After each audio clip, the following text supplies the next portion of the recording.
founder and CEO of Vice Media, Shane Smith. Don't stop clapping because I'm not a natural public speaker and I'm filled with the nervosity. Hello. I'm Shane from Vice. First, thank you. Just keep clapping! I'd like to thank YouTube for being here, and I'd like to talk about the only thing I know anything about, which is Vice, and why we're excited as hell to be here tonight. We started about 20 years ago as a punk magazine covering the sort of holy triumvirate of punk, which is sex, drugs, and rock and roll. I just said sex, and I don't know why I looked at you, sir. We liked the rock and roll bit so much that we started a record label, and we signed the Streets, Block Party, the Black Lips, Justice, and my favorite, Chef and rapper Action Bronson. Then about 10 years ago, our creative director, Spike Jones, said, hey, you shoot all the articles in your magazine, right? And we said, yes. And then we went back to the office and said, how do we shoot articles? Because we weren't shooting them. So we bought some cameras and we built some edit suites. And then we very sort of publicly went to video production school. We started expanding. We went to 36 offices around the world. We founded 36 offices around the world. We have 5,000 contributors doing thousands of hours of content in 18 different languages. And soon we had an audience of hundreds of millions of people. Now you've heard like crazy numbers all night, but we're magazine people. So what took us 10 years to get to 1 million, readers, all of a sudden we had hundreds of millions within 1 year. So come on! I like it when you clap because it makes me feel human. So we realized that our future was digital. So everything's going along tickety-boo for our quest for global domination. And I'm in China for our opening the office in Beijing. And the big story there was this 2-week traffic jam. It stretched from Beijing to Mongolia. And we went to check it out, and it's insane, right? It's a 2-week traffic jam, it's crazy.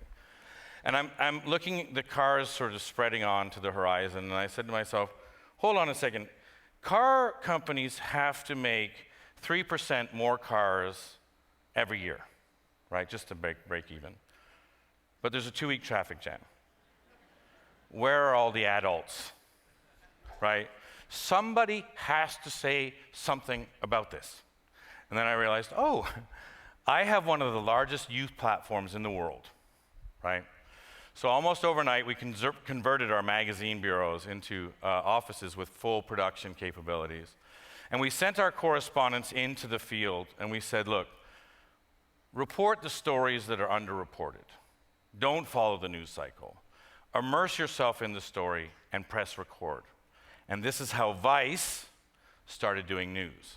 Now, when we first started, everyone in mainstream media said, young people don't care about news.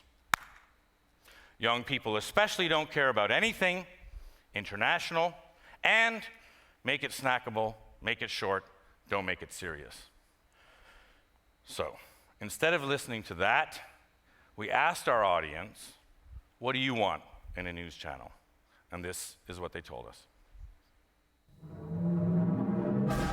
We've been going around the world talking to people about the big issues that matter to them and how they want the news to cover them. Mexico City. Beirut, Tel Aviv. Tokyo, Japan. If you want to tell us what you think is important, you can do it with hashtag Vice News. This generation is so bombarded with information. It's very difficult to look back and understand what this means. The internet, the new tools on our disposal, the revolutions, the uprisings, these are all methods towards changing the way people access information, gather information. Standard news channel, there's maybe like 5 or 6 stories rolling each day, and that can't be all that's going on. We should do something about it.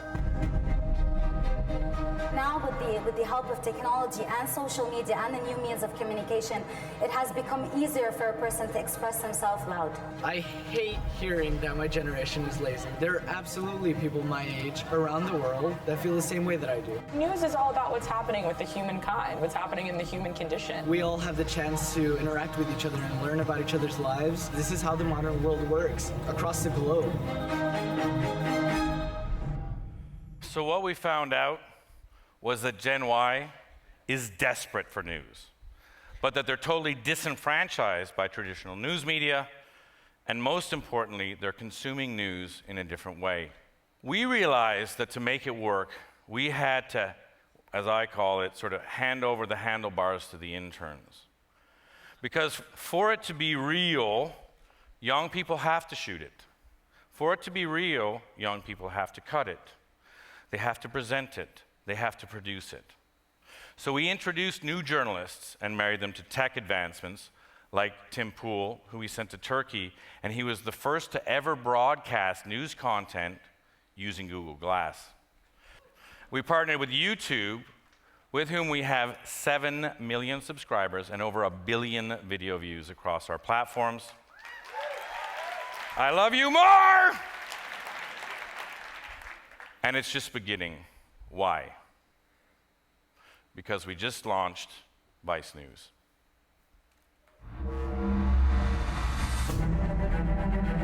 We just want to make great stories. You know, we like to get into places and see things that other people don't see, things that no one has ever shown. In the last 6 months, you have 9,000 IEDs. That's an IED? You're in the action, you're with the people who are involved with it, you're seeing how something affects people. This isn't necessarily the stuff people put in their paper, stuff that national media covers. There's a lot of things that are happening out there. Somebody should be saying something about this. We have a lot of stories that are going to really have people sitting up and taking notice of what's happening today globally. Apparently there's cameras there. I think that's a camera right there. That's the kind of work we do, and we think it's important to tell people's stories. What we want to do is immerse ourselves in the situation. We have to press record, and we have to watch this as it happens. Jesus! We have to be here chronicling this.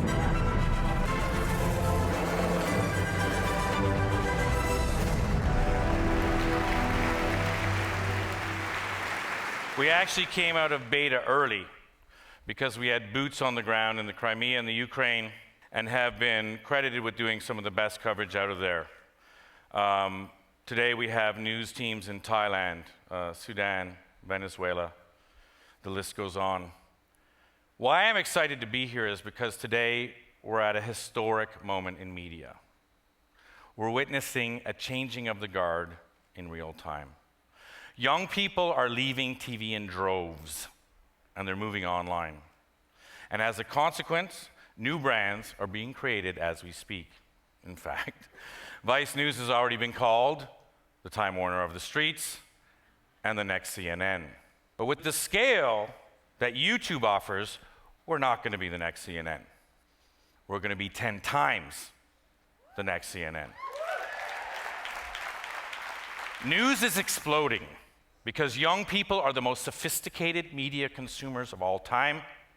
And as such, they realize that not only is the check in the mail, but it's been delivered, and they've been left holding the tab. Vice is the voice of this generation. We are the changing of the guard. And as such, we have a responsibility. Because now is our time. And we cannot mess it up because the stakes have never been higher. Thank you very much.